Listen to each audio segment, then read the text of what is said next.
अभी भी भट्ट साहब से नाराज हूँ। इन्होंने कहा ये साबिक थे एटीआई के, एटीआई वाला कभी साबिक नहीं होता, ताहयात कारकुन रहता है। या नबी या नबी या नबी या नबी या नबी या नबी या नबी या मोहब्बत कौन करता है, सियासत कौन करता है, मुझे मालूम है मेरी हिफाजत कौन करता है। हमी ने लाज रखी है बुजुर्गों की यहाँ पर ना, सभी टुकड़ों में पलते हैं बगावत कौन करता है। दोस्ताने जी वकार, इससे पहले कि मैं आपके सामने पार्टी का मंशूर रखूं, एक 3 मिनट का कलाम है, तराना है हबीब जालिब का। आप समझे यही हमारी पार्टी का मंशूर है। जिनके पास झंडे हैं वो उन्हें लहराइएगा, और जो साउंड वाले दोस्त हैं वो उस तराने को पढ़ें, वो बजाएं, लगाएं। और आपने एक एक लफ्ज पे गौर करना है, आपको अंदाजा होगा कि हम चाहते क्या हैं और हकीकत है क्या, और कौन खतरे में है इस वक्त हमारी वजह से। जी हाँ।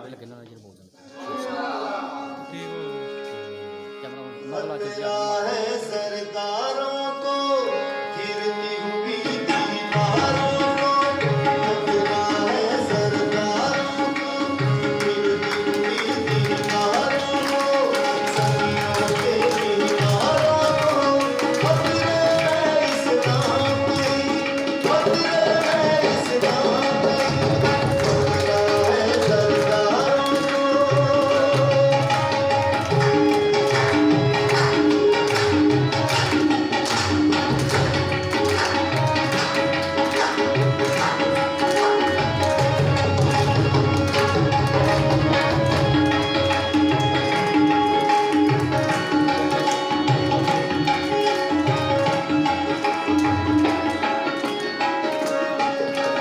सारी ज़मीं को घेरे हुए हैं आखिर चंद गाने, नाम नबी का लेने वाले उल्फत से मिलाने, खतरा है गुनगारों को, रंग बरंगी कारों को, अमेरिका के प्यारों को, खतरे में इस्लाम नहीं, खतरे में इस्लाम नहीं, खतरा है सरदारों को।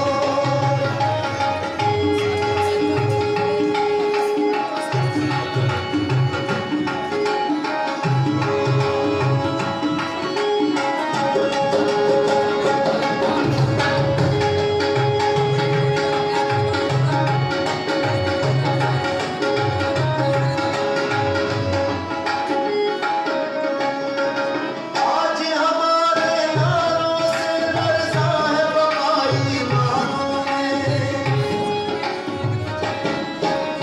टिक न सकेंगे हसरत और ऊंची सजी दुकानों में, खतरा है पटवारों को, नफरत के बाजारों को, चोरों को मक्कारों को, खतरे में इस्लाम नहीं, खतरे में इस्लाम नहीं, खतरा है सरदारों को।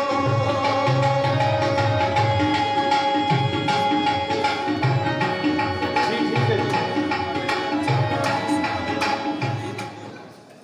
कुछ समझ आया जी थोड़ा बहुत। देखिए बात ये है, हर 4 साल के बाद पाकिस्तान में एक अलग बुलंद होता है कि इस्लाम खतरे में है और हमें कुछ करना चाहिए। एक चीज हमेशा याद रखिएगा, मैं अगर पाकिस्तान से मोहब्बत करता हूं तो इसलिए नहीं करता कि मैं यहाँ पे पैदा हुआ, मैं यहाँ पे पला बड़ा, ये मेरी धरती माँ है, रियासत है। नो, बिल्कुल खामोश हो जाए जी, क्योंकि जिस मकसद के लिए हम अपनी नींदें हराम करके और आप अपनी नींदें हराम करके इधर आए, वो मकसद आज हासिल होना चाहिए। बिल्कुल खामोश हो जाए। दोस्तान जी वकार, पाकिस्तान से मोहब्बत क्यों? सऊदी अरब बना शाह सऊद की औलाद की नस्ल की बुनियाद पर, ईरान बना आर्यन नस्ल की बुनियाद पर, अफगानिस्तान बना अफगान नस्ल की बुनियाद पर, अजरबैजान बना आजरी नस्ल की बुनियाद पर, तुर्किया और तुर्कमानिस्तान बना तुर्क नस्ल की बुनियाद पर, पाकिस्तान बना तो फकत इस्लाम की बुनियाद पे। तो ओनली होम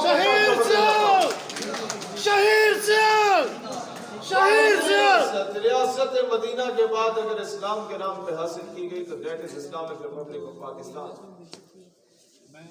हमें इससे जो मोहब्बत है, अगर कोई कहे कि मोहब्बत करते हैं तो मैं कहता हूँ गलत करते हैं, इश्क करना चाहिए अपने वतन के साथ। और दूसरी चीज मैं आपको बताना चाहता हूँ, आज हमारे मसाइल का वाहिद हल क्या है? हमारा सबसे बड़ा मसला इस मुल्क पे मौजूद कर्जे हैं। देखें, अब इस वक्त सिर्फ नौजवान हमें नहीं सुन रहे, हमें यूनिवर्सिटी ऑफ गुजरात के प्रोफेसर भी सुन रहे हैं, हमें यहाँ बैठे बुजुर्ग भी सुन रहे हैं। मुझे पहली 2 सफ़ों में सियासी समाजी शख्सियात नजर आ रही हैं जिनके पूरे पूरे धड़े मौजूद हैं। हमारी बात को कहीं हवा में ना उड़ाया जाए, कहीं ये ना सोचे कि यार ये तो नारे लगा के चले गए, कोई काबिल गौर बात ही नहीं की। पाकिस्तान के मसाइल को हल भी बताते, हल क्या है? आप मुझे ये बताएं कि अगर मैंने आपको कर्जा दिया 2-4 लाख रुपए, तो क्या आप मुझे आंखें दिखा सकते हैं? क्या आप मुझे ओए या तू तड़ा कह सकते हैं? आप मेरे मकरूज हैं। मैं कहूं कि जूते पॉलिश करो, मेरे गाड़ी पे कपड़ा मारो और मैं गाली भी दूं तो आपकी जुर्रत नहीं होनी चाहिए बात करने की। आज हमें यह बताएं, आप 14 अगस्त मनाते हैं, हम भी मनाते हैं, 6 सितंबर भी मनाते हैं बड़े जोशो खरोश से, हम भी मनाते हैं, 23 मार्च भी मनाते हैं बड़े जोशो खरोश से, हम भी मनाते हैं। दोस्तान ज़ी वक़ात, मुझे ये बताएं, अगर आपकी बहन या बेटी को अगर कोई उठा के ले जाता है खुदा ना खास्ता, तो क्या आपके खानदान में अगर कोई शादी हो तो आप उस पर भंगड़े डालेंगे? बोलिए, भंगड़े डालेंगे? और अगर भंगड़े डाले और शादियाने बचाए और अगर जश्न मनाया तो लोग आपको क्या बोलेंगे कि यह बेगैरत है? बोलेंगे? 24 साल हो गए कौम की बेटी आफिया सिद्दीकी अमेरिका की जेल में और हम 14 अगस्त मना रहे हैं, क्या हम बेगैरत नहीं है? 24 साल हो गए वजारत खारजा आते हैं और चेंज होते हैं। 24 साल हो गए, कौन सी हुकूमत ऐसी है जिसमें अमेरिकी सदर से मुलाकात ना हुई हो? फोटो सेशन के अलावा हुआ क्या आज तक? इन 24 सालों में अगर यह कहा जाए कि मौका नहीं मिला तो झूठ है। अमेरिका का कोई फौजी अफगानिस्तान जा नहीं सकता था जब तक नेटो को हम सप्लाई ना देते। क्या हमें इतनी इखलाकी जुर्रत या गैरत नहीं थी कि नेटो की सप्लाई को रोक के कंटेनर्स को आग लगा देते कि जब तक कौम की बेटी नहीं आएगी कंटेनर नहीं जाएंगे? क्या हम नहीं कह सकते थे? आगे सुने, क्या हमारे अंदर यह इखलाकी गैरत की जुर्रत नहीं थी कि आपका रेमंड डेविस आता है और मेरे 2 से 3 बच्चों को, इस मुल्क के शहरियों को गोलियों से छलनी कर देता है सरे बाजार। आपका कर्नल जोसेफ आता है, अमेरिकी सफारतकार, और इस्लामाबाद में मेरे बच्चे के ऊपर गाड़ी चला देता है। जो जहाज कर्नल जोसेफ और रेमंड डेविस को लेने अमेरिका से पाकिस्तान आता है, क्या उस जहाज में आप डॉक्टर आफिया सिद्दीकी को नहीं लेके आ सकते थे? क्या ये मुतालबा भी नहीं किया जा सकता? अफजल गुरु का नाम सुना किसी ने? यही तो अलमिया है कि बॉर्डर पे बैठे हुए बावजूद अफजल गुरु को 2-4 के अलावा कोई नहीं जानता। ये वो कश्मीरी मुजाहिद है कि जिसकी मैयत आज तक उसके अहले खाना को नहीं दी गई, उसे फांसी दी गई हिंदुस्तानी जेलों में, सजाए मौत सुनाई गई, लेकिन उस मुजाहिद की मैयत आज तक उसके अहले खाना के पास नहीं है। जुर्म क्या था? जुर्म यह था कि उसके सीने पे पाकिस्तानी परचम लगा होगा। जुर्म क्या था? कि उसने कहा था मेरे कफन पे मेरे खून से पाकिस्तान का नाम लिख लेना। आज सवाल यह पैदा होता है अभी लंदन को जब हम वापस भेज रहे थे, क्या ये भी नहीं कह सकते थे कि अब्दुल गुरु की मैयत ही हमें दे दो? नहीं कह सकते थे? मुझे ये बताओ, आप कौन सी इज्जत चाहते हैं? घर में निहारी खा के और मोहल्ले में लोग आपको चोर बोले, ये वाली, या घर में दाल खा के मोहल्ले में लोग आपके हाथ चूमे? हाँ बोलो। हाथ चूमने वाली। कोई भिखारी ना बोले, कोई बेगैरत ना बोले, कोई चोर ना बोले, कोई बेटियों का दलाल ना बोले। मादरत के साथ इन अल्फाज का मैं चुनाव कर रहा हूं। यही चाहते हैं ना? हमें क्या कहा गया? मैं मंशूर आपके सामने रख रहा हूं पार्टी का। हमें कहा गया मुशर्रफ टेन्योर में, जरदारी टेन्योर में, नवाज टेन्योर में, अफजल खान टेन्योर में कि जनाब एड हम तुम्हें देंगे। FATF की ग्रे लिस्ट में अव्वल तो आओगे नहीं, आगे तो निकालेंगे हम। वर्ल्ड बैंक के और IMF के कर्जे देंगे हम। आपने क्या करना है? बस एक कौम की बेटी है, ज्यादा चूचना कर रही है हमारे खिलाफ, वो उठा के हमारे हम हवाले कर दो। एक अमल कांसी है हमारे खिलाफ, कोई बहुत बड़े प्रोपेगेंडे कर रहे हैं, इसे उठा के हमारे हवाले कर दो। हम कहते हैं जी माई बाप जिस तरह आप कहेंगे हम कर लेते हैं। मुझे ये बताएं, उसके बस मिला क्या? हमें कहा तुम्हें हम लोग मोटरवे बना देंगे या उसे रेनोवेट कर देना, पैसे दे देंगे।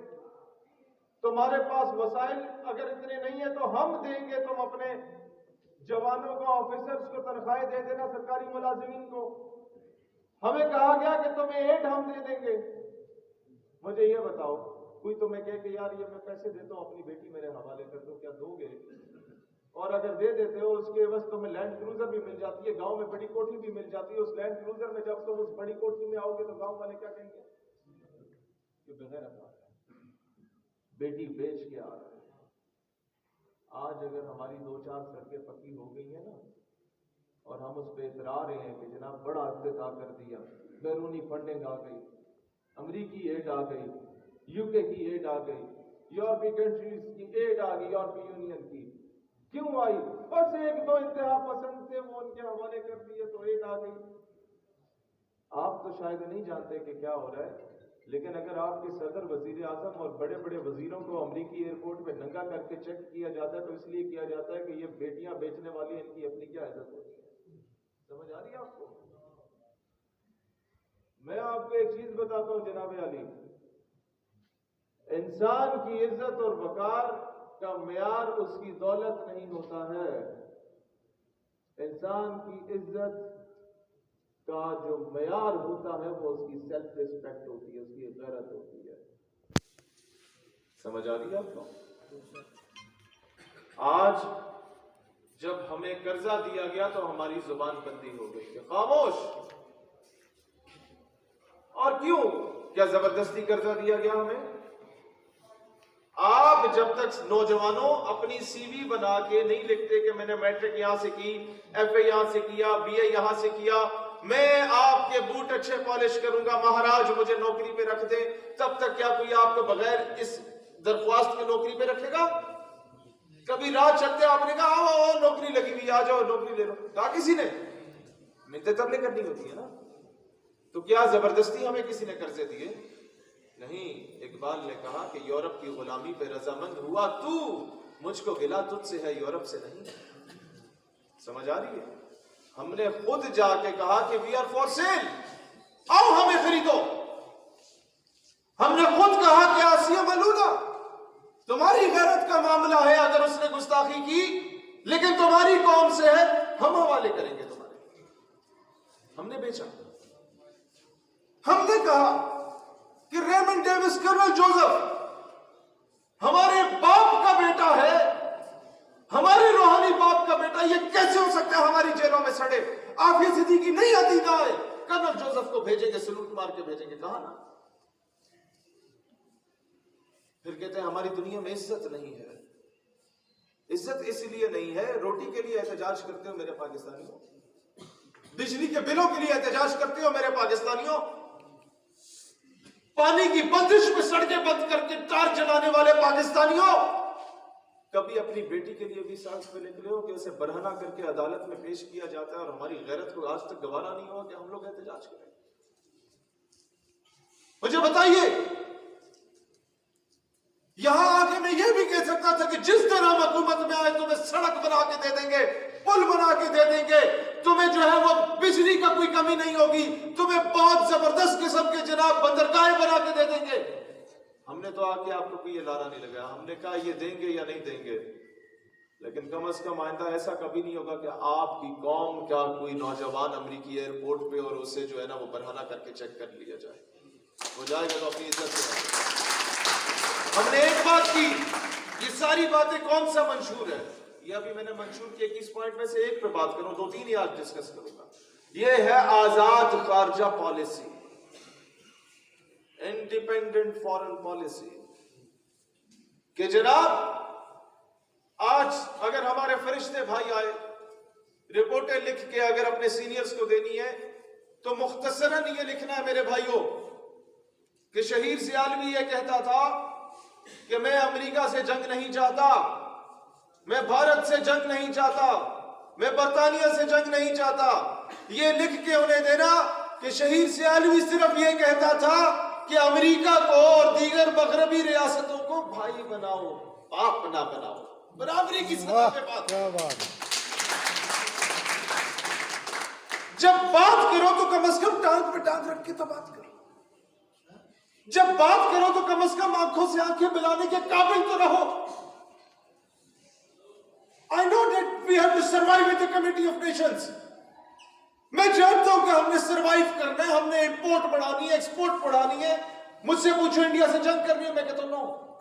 दोस्ती करनी है, मैंने कहा, कहते क्या, मैंने कहा मैं चाहता हूं हिंदुस्तान से दोस्ती हो, but not at the cost of Kashmir.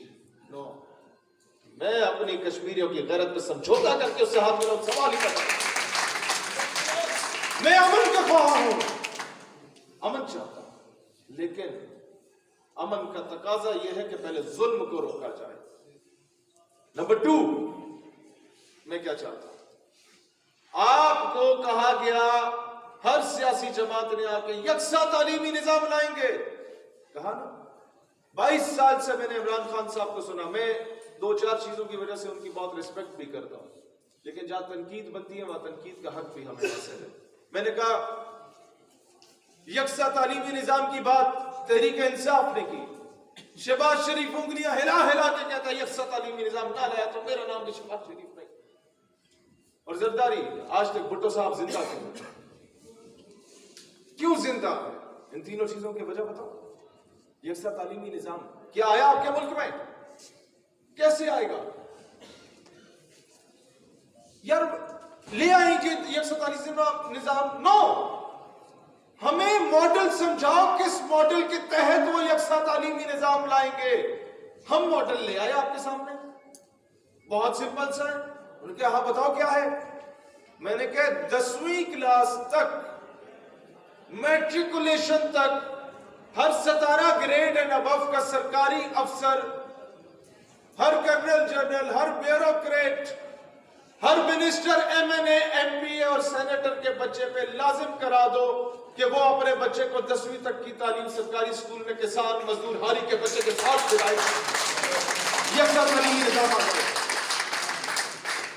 जब एक MBA का बेटा सरकारी स्कूल में बैठा होगा तो वो रोजाना कॉल करेगा, मिस्टर प्रिंसिपल मेरे बेटे को ABC नहीं आई अभी तक, मिस्टर प्रिंसिपल मेरे बेटे को अभी तक अलिफ बे पे नहीं आई, मिस्टर प्रिंसिपल मेरे बेटे को अभी तक कलमे नहीं आए।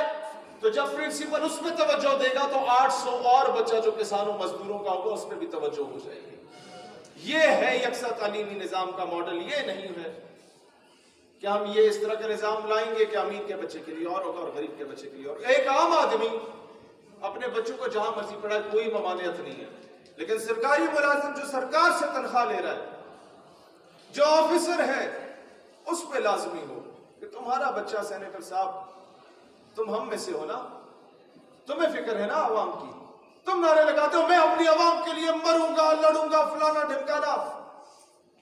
तो जनाब आप और कुछ ना करें, हमें आपसे पुल फ्लाईओवर नहीं चाहिए। क्या आपका बच्चा मेरे बच्चे के साथ उस स्कूल में पढ़ने को तैयार है? अगर है तो जनाब साडा वोट तोड़े नहीं। Got my point? आप नहीं MNA बने, बेशक कहीं पढ़ा हो, लेकिन अगर बन गए तो इट्स योर रिस्पॉन्सिबिलिटी। यकसा तालीमी निजाम। उसके बाद दोस्तानी ज़ी वक़ार, कर्जों की वजह, पाकिस्तान में आज तक अदम इस्तेहकाम की वजह, सबसे बड़ी वजह यह है पाकिस्तान बनने से पहले 90 साल पहले 1857 में जंग आजादी और 1920 में तहरीक खिलाफत जब चली थी, वो लोग जो मुसलमानों की मुखबरियां किया करते थे, वो लोग जो मुसलमानों के मुजाहिदों को शहीद किया करते थे, रात को मेयर ऑफ प्लान बताते थे, बनाते थे कि सुबह अंग्रेजों की फ्लैग चौकी पे हमला करना है और कोई बीच में चापलूस जो मुसलमान ही होता, मुसलमान होता, हमारे आप की तरह का होता, वो सुबह होने से पहले अंग्रेज सरकार को बता देता था कि जनाब सुबह 6 बजे मुसलमान 20 बंदे आप पे अटैक कर रहे हैं, तो वो 5 बजे बता देता था, उससे पहले ही अंग्रेज उन पे हावी हो जाता था। और जब वो मुजाहिद मरता था, 2 पॉलिसीज थी। नंबर 1, एक मुजाहिद की मुखबरी करने पर अगर आपको मुखबरी दुरुस्त साबित होती है और वो मुजाहिद मारा जाता है तो आपको 20 रुपए मिलेंगे। उस दौर 20 रुपए बहुत चीज होती थी, 100-150 साल पहले। और दूसरी चीज, उस मुजाहिद के नाम पे जितनी जायदाद है वो आपके नाम पे हो जाएगी। ये किया जाता था। अल्लामा कफायत अली काफी रहमतुल्लाह अलैह के साथ क्या हुआ, जिहाद का फतवा जामिया मस्जिद दिल्ली में सबसे पहले मर्तबा उन्होंने दिया। उन्हें उठाया, जेल में लेके गए और उनके बच्चों को, मदारिस के बच्चों को तोपों के सामने बांधा गया और कहा कि मौलाना लो अपने फतवे को वापस।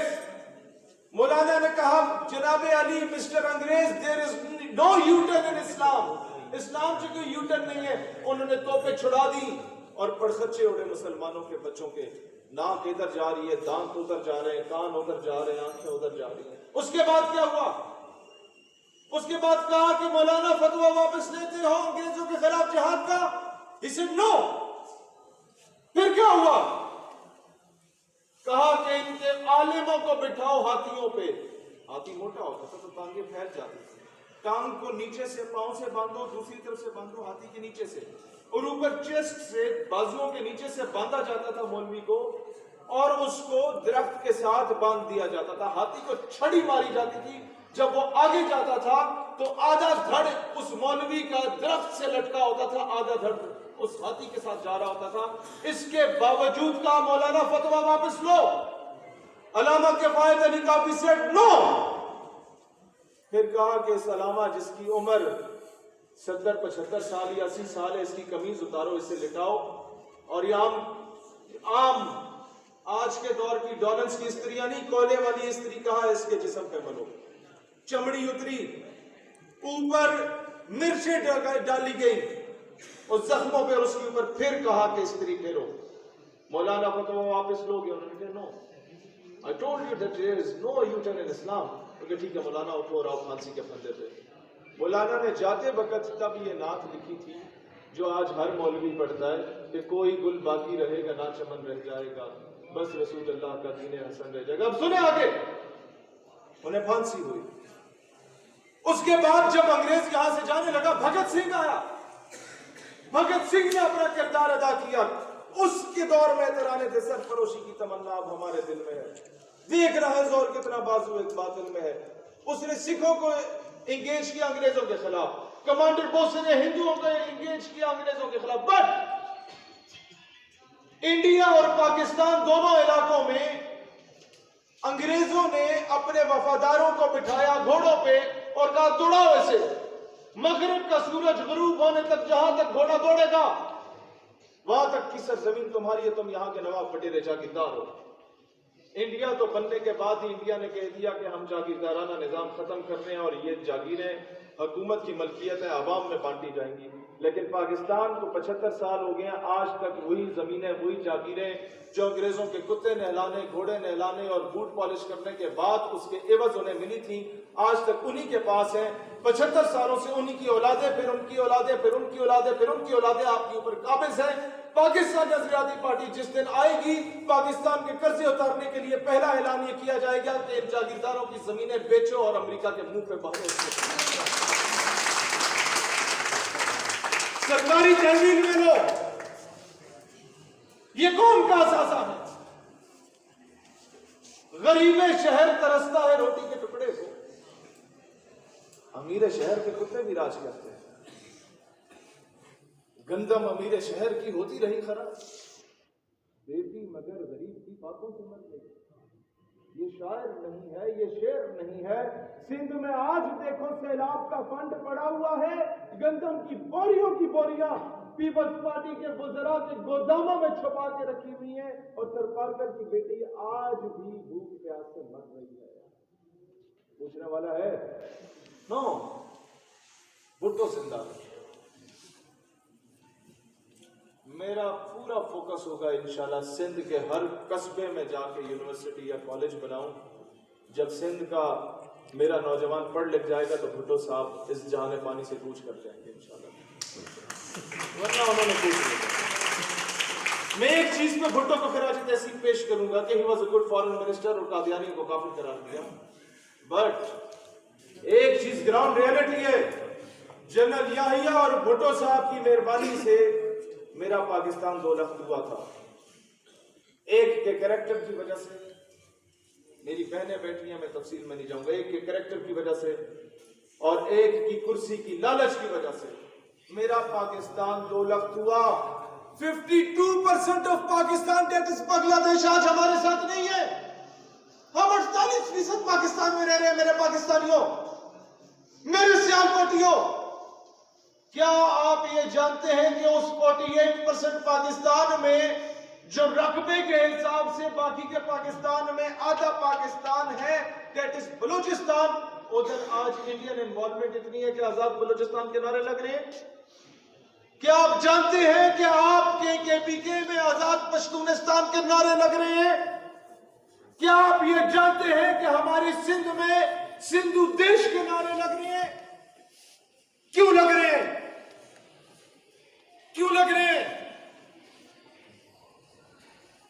क्योंकि मैं अपने दुश्मन से मुज़ाकरात कर लेता हूं, लेकिन अपने बच्चे को थप्पड़ मारता हूं। जिस दिन बच्चे को सीने से लगाने लग जाऊं, कभी बच्चा नाराज होकर मुल्क मुखालिफ नारे नहीं लगाएगा। आप नहीं समझे इस बात को। दहशतगर्द नहीं बनता, दहशतगर्द बनाया जाता है। यह मुझे कब अंदाजा हुआ? मुझे जब बलूचिस्तान में पाकिस्तान का परचम जलाया जाता था, 10 साल तक जलाया गया। अगर कोई पहला पाकिस्तानी पंजाब से उठ के बलूचिस्तान में गया और सिंधी, बलोच, बरावी और हजारा कम्युनिटी को एक पेज पे लाके पाकिस्तान के परचम के साए तले इकट्ठा किया था, तो वो मैंने किया था 2015 में। मेरा नाम उस वक्त तनख्वाह इम्तियाज के लिए रिकमेंड किया गया था होम मिनिस्टर की जानिब से। लेकिन फर्क क्या है मुझ में और इन नाम निहाद मुहिब्बे वतन सियासतदानों में? फर्क यह है कि मैं कहता हूं मंजूर पश्तीन को अगर तुम गद्दार कहते हो, और मैं अगर उसे जाके ये बोलूं कि मंजूर तुम इस मुल्क के शहरी हो, तुम APS से पढ़े हो, तुम गोमल यूनिवर्सिटी से पढ़े हो, तुम पठानों ने 2 मरतबा अमरीकी और रूस के गरूर को खाक में मिला के टुकड़े टुकड़े कर दिया, तुम मुझसे बड़े पाकिस्तानी हो, तो शायद आज के बाद वो कभी फौज मुखालिफ नारा ना लगाए। समझाने के 2 तरीके होते हैं। पाकिस्तान नजरियाती पार्टी दूसरे तरीके से समझाएगी, अपने पाकिस्तानियों को सीनों से लगाएगी, अपने पाकिस्तानियों को दूसरा बांग्लादेश नहीं बनने देगी। GM सैयद जो आज सिंध को अलग मुल्क बनाने की तहरीक चला रहे, कल को वो मुस्लिम लीग का बानी था, कायदे आज़म का दोस्त था। अल्ताफ हुसैन मुत्तहिदा कौमी मूवमेंट का बानी, जो उस वक्त जिसके बाप दादा महाजिर थे, अपना तन मन धन जान माल इज्जत आबरू कुर्बान करके इंडिया से पाकिस्तान आए, क्यों गद्दार हुआ? क्यों भारत के नारे लगाता है? जब आप अपने बच्चे को पाल पोस के 20 साल बड़ा करते हैं और उसे ठुड्डा मार के घर से निकाल देते हैं और पड़ोसी आपका दुश्मन होता है, वो बच्चे को पनाह दे देता है, तो बच्चा फिर पड़ोसी की जुबान बोलेगा बाबा। इसमें कसूर कहीं ना कहीं आपकी और मेरी तरबियत का, कि हमने अपने बच्चों की तरबियत अच्छी नहीं की, हमने उन्हें इस्तेमाल किया, उनके अंदर उस हुब्बुल वतनी को इनकलकेट नहीं किया। मैं सिंध में गया, मैंने कहा जो महाजिर अपना सब कुछ छोड़ के इंडिया से पाकिस्तान आया, उसे अगर कोई महाजिर कहेगा तो मैं तुमसे नाराज हूंगा। वो मुझसे बड़ा पाकिस्तानी है, मुझे विरासत में पाकिस्तान विरसे में वैसे ही पैदा होते हुए मिल गया, वो तो सब कुछ कुर्बान करके इधर आया। जिस दिन आप अपने बलोचों को, सिंधियों को, पठानों को, महाजिरों को ओन करोगे, पाकिस्तान मुस्तहकम होगा। एक लोकल ऑफिसर को राजी करने के लिए मैं ये कह सकता हूं फलाना भी गद्दार है, फलाना भी गद्दार है, जो तुम्हारे खिलाफ बोले गद्दार। मैं कर लो, मैंने अपनी नौकरियां नहीं चमकानी, ना नौकरी पक्की करनी है। मैंने अपने टूटते हुए पाकिस्तान को दोबारा बचा के मुस्तहकम करना है इंशाअल्लाह। और मैं आज भी कायदे आज़म मोहम्मद अली जिन्ना रहमतुल्लाह अलैह से आज सियालकोट में चेहरे इकबाल में खड़े होके ये वादा करूंगा कि मेरे कायद, तुमने मुझे पूरा पाकिस्तान दिया था। आज अगर वो पाकिस्तान मशरकी और मगरबी पाकिस्तान एक होता तो हमारी आबादी 50 करोड़ होती। दुनिया की सबसे बड़ी सुपर पावर हम होते, दुनिया की सबसे बड़ी इस्लामिक पावर हम होते, हम एटमी कुव्वत भी बन गए थे। लेकिन चंद लोगों की औरत और शराब की हवस और चंद लोगों की कुर्सी की प्यास ने मेरे पाकिस्तान को तोड़ा था। मेरा बंगाली, जब मैं दुबई जाता हूं, सऊदीया जाता हूं, अजरबैजान या कुवैत या किसी भी इस्लामी मुल्क में जाता हूं, कोई बंगाली मजदूर मिलता है वो हिंदुस्तानी से हाथ मिलाने को तैयार है, मुझसे हाथ मिलाने को तैयार नहीं है। लोग कहते हैं इंडिया का प्रोपेगेंडा था। नो, तुम्हारे घर में माँ बाप की लड़ाई हो और तुम बोलो नहीं ये तो पड़ोसी की गलती है। पड़ोसी की गलती क्या है? उसने जी फसाद मचाया। नो, तुम्हारे माँ बाप ने इजाजत क्यों दी पड़ोसी को कि तुम्हारे दरमियान में आके फसाद डाले? हम जब तक इंडिया को मौका खुद ना दें, इंडिया की क्या मजाल है कि आके प्रोपेगेंडा करें मेरे मुल्क के खिलाफ। हमने जगह दी, हमारा कसूर था। सफारती सतह पे इंशाल्लाह हम जब किसी मकाम पे पहुंचे तो पाकिस्तान नजरियाती पार्टी की हुकूमत इस्लाम की सरबुलंदी के लिए और इस्लामी भाईचारे की बुनियाद पे अपने बंगाली भाइयों से माजरत करेगी ऑफिशियल तौर पे, कहेगी आओ एक नया सफर आगाज करें, आओ बतौर मुसलमान हम जिए, आओ हम कल भी एक थे, हम मजीद तकसीम बर्दाश्त नहीं कर सकते। हम अब मजीद मुसलमान, आपको डिवाइड एंड रूल की पॉलिसी में तोड़ा जा रहा है, हम समझ ही नहीं रहे। हम अपने सियालकोट में खड़े हो जाते हैं, पिंडी में खड़े हो जाते, कराची में खड़े हो जाते, क्या अगवानियों को बाहर निकालो, ये हमारे हक में डाका मार के, क्या भाई किस तरह बेअगवानी यहां पर बिजनेस कर रहा है, हमें बिजनेस नहीं मिलना। मैंने कहा अच्छा, हमारे रोजगार पे हक मार दिया। मैंने कहा अल्लाह ताला ने हजरत मूसा अलैहिस्सलाम से कहा कि मूसा आसान हो, उठाओ ये सोटी, असा को उठा के इस पत्थर को मारो, पत्थर टूटा, छोटा पत्थर निकला। क्या दोबारा मारो, दूसरा पत्थर निकला, दोबारा मारो और छोटा पत्थर निकला। करते करते इतना सा कंकर, कहा इसे भी तोड़ो। अब क्या निकला? मूसा अलैहिस्सलाम ने कहा या अल्लाह एक चूंटी निकली, कीड़ा निकला। कहा गौर से देखो, गौर से देखा तो कहा या अल्लाह इसके मुंह में पत्ता है। तो अल्लाह तो पत्थर में मौजूद कीड़े को भी रिस्क देता है, तो मैं तो उसने अशरफुल मखलूकात बनाया। तो फिर ये तो बकवास गलत है ना कि अफगानी हक खा गया या पठान खा गया। Pakistan was not made for Sindhis, Balochis, Punjabis and Pathans. ये मुसलमानों के लिए बना था और फिर अक़लियतों के हकूक़ के लिए। मुसलमान किधर रह गया सारे में? हम तो चट्टे हैं, अवान हैं, चीमे हैं, जट हैं, हम तो सिंधी हैं, बलोची हैं, पंजाबी हैं, पठान हैं, फलाना फिरका ढिमकाना फिरका। मुसलमान कहाँ रह गए? मुझे समझ नहीं आ रही। आज तक कोई पता लगा सका कायदे आज़म का मसलक क्या था? हर मसलक का बंदा उनके पीछे चलने को तैयार था, क्योंकि वो कौम का लीडर था, किसी तबके का लीडर नहीं था। मेरे भाइयों, जो तुम्हें इस फिरके की बुनियाद पे, लसानियत की बुनियाद पे या कौमियत की बुनियाद पे तकसीम कर रहा है, वो अपना चूरन बेच रहा है। आज जरूरत इस अमर की है कि हमारा खुदा एक है, रसूल एक है, कुरान एक है। तो आज पाकिस्तान के मुसलमान को एक होना चाहिए इंशाअल्लाह। हम मजीद तकसीम बर्दाश्त नहीं करेंगे। इस वक्त इस कौम को तोड़ के लड़वा रहे हैं। और उसके बाद आप हमसे सवाल करेंगे कि यार स्टेज पे सारे लड़के लड़के खड़े किए हुए हैं, अब बुजुर्गों के जहन में सवाल आएगा कि जनाब ये लड़के तब्दीली लाएंगे। भाई आप ये देखिए, आप अगर तब्दीली की बात करते हैं, एक जद्दी पुश्ती मोरूसी सियासतदान के मुकाबले में अगर मैं 25 साल के लड़के को एमएनए या एमपीए का टिकट दे दूं, क्या यही उसकी फतह नहीं है कि उसने उस मोरूसियत के, अब बच्चा पैदा नहीं होता पहले गीत गाने लग जाते हैं, आवे आवे जावे जावे, क्यों? फलाने का पुत्र है।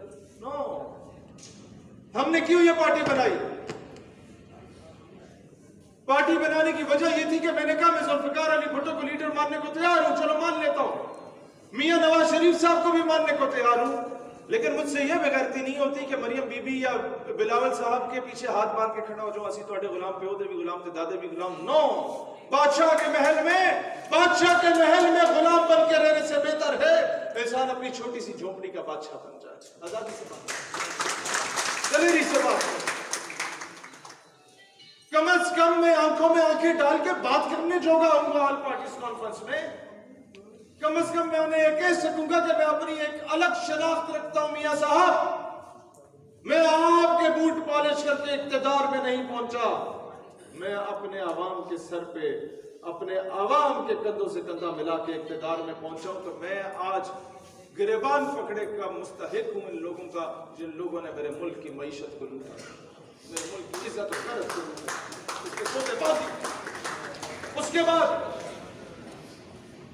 उसके बाद पार्टी का फ्लैग एक दोस्त ले आया, मैं आपको बताऊं ये क्यों रखा गया। बंद कर दें पार्टी का फ्लैग, इसी तरह पकड़े इस्लाम भाई, आप पब्लिक के सामने लाए।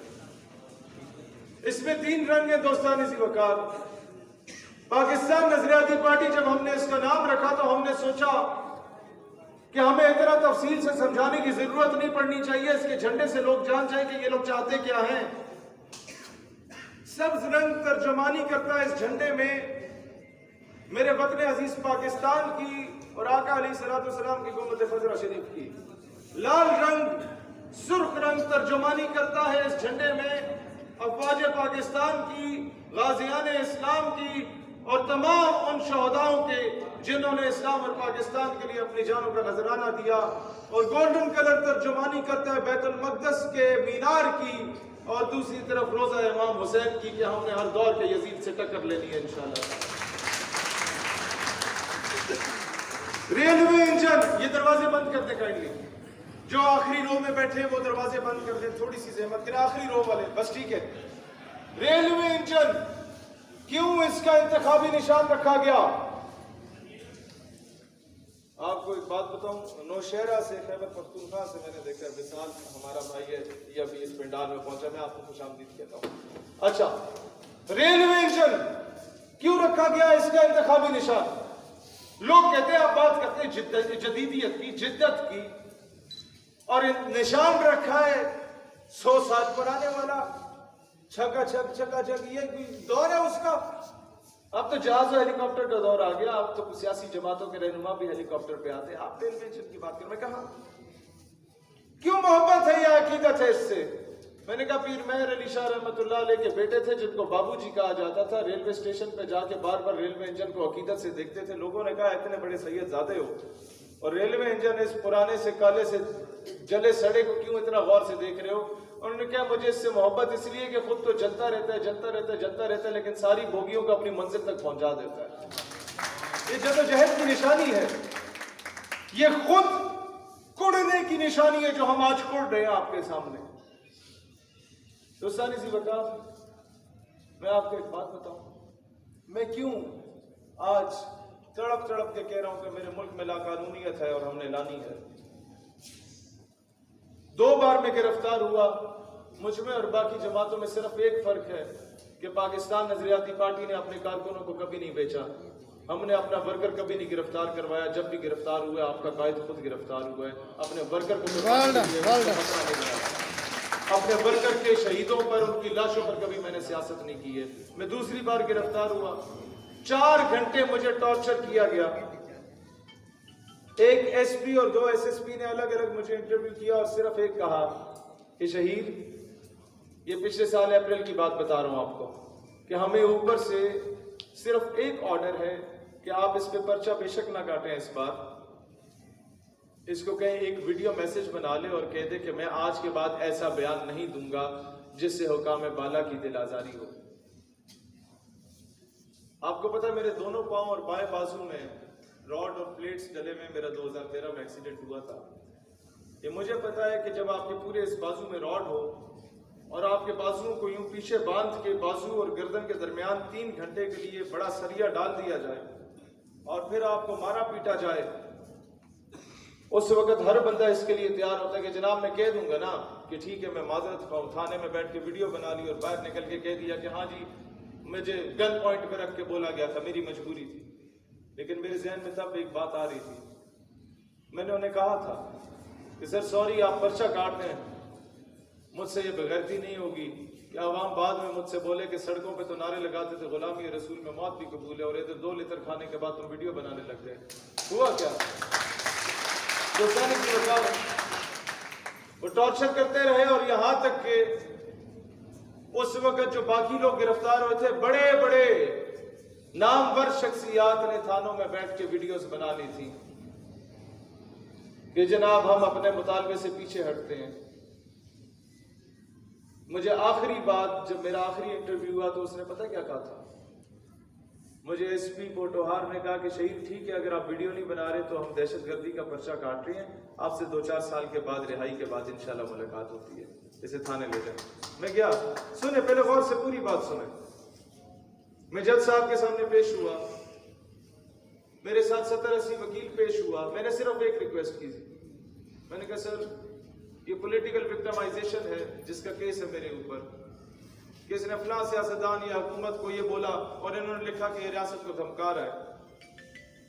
मैंने कहा सर मेरे वालिद ने 32 साल इस फौज में सर्व किया और वो एक अच्छे रैंक से रिटायर होके आज घर बैठे हुए हैं, और मेरा छोटा भाई इस वक्त सियाचिन की हाईएस्ट पोस्ट पे बैठा हुआ है जहां से इंडियन पोस्ट सिर्फ 200 फुट के फासले पे है और खुद वॉलंटियर करके बैठा हुआ है। मैंने कहा सर मेरा जो मामू है वो वाहिद आर्मी ऑफिसर है जिसने 4 तमगे लिए जुर्रत और बहादुरी के इन 75 सालों में किसी और ने नहीं लिए। और मैंने कहा सर एक सेकंड, मैंने कहा सर मेरी खाला वो है कि जो वाहिद आर्मी ऑफिसर है जिसकी दायां बाजू, दाई टांग और दाई आंख शहीद हो गए आर्य बाजार धमाके में।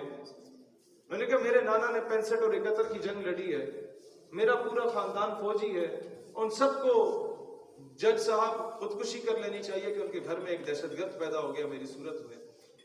तो जज साहब ने जब आईओ से पूछा, इन्वेस्टिगेशन ऑफिसर से, कि क्या ये दहशतगर्द है, ये बच्चा आपको दहशतगर्द नजर आता है?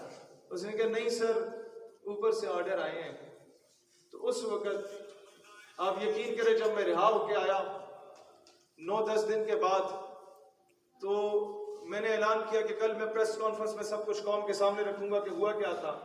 और कल आने से पहले ही मेरे मुल्क का परचम मुझसे छीन लिया गया, यानी मेरे आईडी कार्ड को बैन कर दिया गया था, जिस परचम को मैं घर में भी लगा के फिरता था सूरत तावीज, कि इसकी निस्बत मेरे आका के गुंबद खतरा से। और मेरे पासपोर्ट को सीज कर दिया गया और नाम ECL में डाल दिया गया कि कहीं मुल्क से फरार ना हो जाए। मैंने कहा वो और होंगे जो मुल्क से फरार हो जाए, इस मुल्क की मालो दौलत लूट के। हम तो इस मुल्क के लिए बगैर तनख्वाहों के शहादत दे के इसी धरती की मिट्टी से प्यार करते हैं। और तीसरा काम सुन ले, पहले पूरा सुन ले, मेरे और पूरी फैमिली के बैंक अकाउंट सीज हो गए। 9 महीने मैंने ये मुकदमा लड़ा और जब मैं जीत के आया तो दोस्तान ज़ीवकार, अगर मेरी घुट्टी में मेरी माँ ने पाकिस्तान से इश्क का दर्स मुझे ना दिया होता तो विशाल लाला आज मैं भी बंदूक पकड़ के किसी पहाड़ पे खड़ा हुआ होता या खुदकुश धमाके वाला होता। मुझे तब समझ आई दहशतगर्द कोई नहीं बनता, दहशतगर्द बनाया जाता है रवैयों से। आप समझ आइए, जब आपको चौकियों पे रोक के बदतमीजी से पूछा जाता है तो आपकी इज्जत पे हर बात आ है। मैंने ये 2 नहीं 1 पाकिस्तान का अगर नारा लगाया तो उसकी बुनियादी वजह यह है कि अगर शहीद सियालवी शलवार कमीज में जाए, किसी चौकी से गुजरे, तो उसको वही इज्जत मिले कि जब शहीद सियालवी पैंट कोट और टाई पहन के जा रहा होता है तब जिस तरह की इज्जत।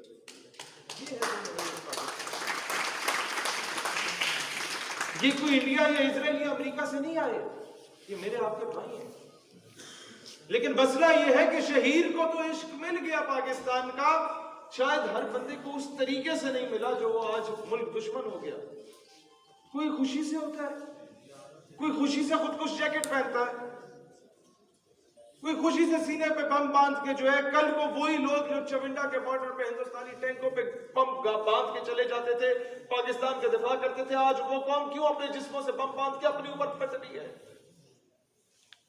कि हमने अपने लोगों को सीनों से लगाना नहीं सीखा। मैं अगर आज अपने बच्चे को, 18 साल के बच्चे को रोजगार दे दूं तो वो कभी भी इंडिया से पैसे लेके मेरे खिलाफ कोई प्रोपेगेंडा ना करे। हमने उसके रोजगार के पैसे का जो बजट है, आज जरदारी साहब की बेटियों के कुत्तों के लिए भी जो खाना आता है, कभी देख लें कि कितने लाख का खाना आता है, वो जो कुत्तों को खाना खिलाया जाता है, उसी मालियत का खाना अगर थरपारकर के लोगों को खिलाया जाता तो वो कभी पाकिस्तान ना खपे, पाकिस्तान मुर्दाबाद का नारा ना लगाते। समझ आ रही है? मेरा दिल खून के आंसू रोता है, वो इसलिए रोता है मेरे पाकिस्तानियों के फलस्तीन की जब बहन के सर से दुपट्टा खींचा जाता है तो वो मेरी तरफ देखती है कि तुम एटॉमिक पावर हो। मेरा दिल खून के आंसू इसलिए रोता है मेरे पाकिस्तानियों की मेरी कश्मीर की बहन के उसे सारी फैसिलिटीज मिल सकती हैं, उसकी आंखें अगर उससे छीनी गई तो इसलिए छीनी गई कि जनाब तुम्हारा भाई तो पाकिस्तान जिंदाबाद बोलता है, तुम्हें यूनिवर्सिटी हमने दी, तुम्हें सड़कें हमने दी, तुम्हें नौकरियां हमने दी, तुम्हें पार्लियामेंट में सीट्स हमने दी, पाकिस्तान ने तो अपनी आवाम को कुछ नहीं दिया, फिर क्यों पाकिस्तान? तो कहते हैं हमारा पाकिस्तान से रिश्ता सड़कों का, नालियों का नहीं है, हमारा पाकिस्तान से रिश्ता कलमे तैयबा की बुनियाद पे है। मेरा दिल क्यों दुखता है कि बर्मा में मेरी बहन को जब बरहना करके उसकी तिक्के बोटियां बनाई जाती हैं, आपको याद है 4-5 साल पहले ये वीडियोस आई थी हमारे पास, व्हाट्सएप पे मिलती थी, तो उनकी नजर हमारी तरफ होती है। पूरी दुनिया के मजलूम मुसलमान की नजरें पाकिस्तान की तरफ हैं और पाकिस्तान की नजरें अमेरिका की तरफ है, या रूस की तरफ है, या चीन की तरफ है। हमें शर्म से डूब नहीं मरना चाहिए। मुझसे पूछा साहबियों ने, आपको मौका मिला तो आप क्या करेंगे, अमेरिकन ब्लॉक या रशियन ब्लॉक? मैंने कहा अगर मुझे इख्तियार मिला तो इंशाल्लाह पाकिस्तान ब्लॉक।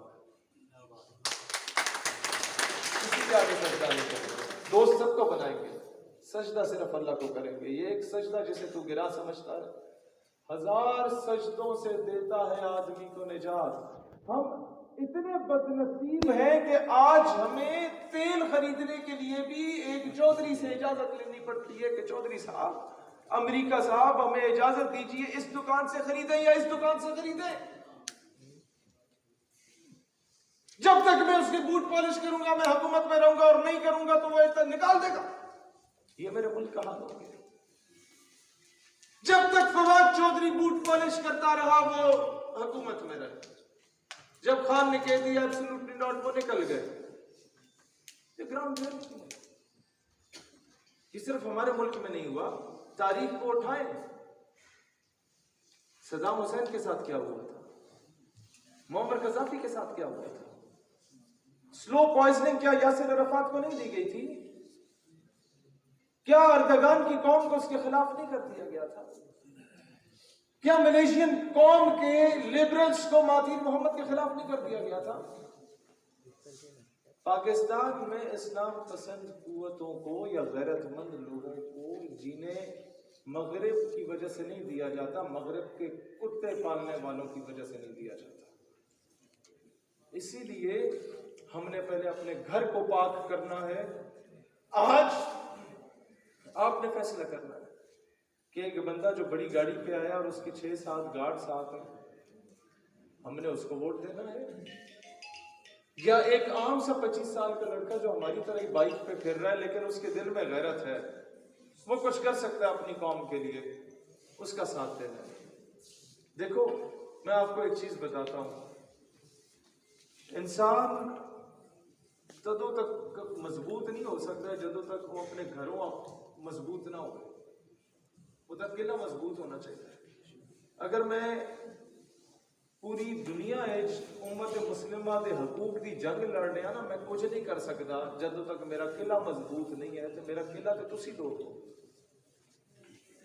तुसी जदों तक मैनू मजबूत नहीं करोगे असी कुछ नहीं कर सकते। दोस्तानी ज़िवकार मेरे लिए बड़ा अच्छा था, मैं नारे लगवाऊं, आवे आवे जावे जावे, किसको अच्छा नहीं लगता ये? लेकिन मैंने आज राजा साहब से कहा, राजा साहब आज मैं इस कौम की तरबियत की बात करूंगा। मैं आज सिर्फ ये आखिरी बात, बहुत टाइम ले लिया आप लोगों का, आपसे आज ये कहता हूं मैदान अमल में कैसे लड़ना है वो मैं जानता हूं। आपका भाई आपको इस चीज पे परेशान नहीं होना चाहिए कि आपको मेरे वो भाई के तरह अब्दुल रऊफ, क्या नाम है,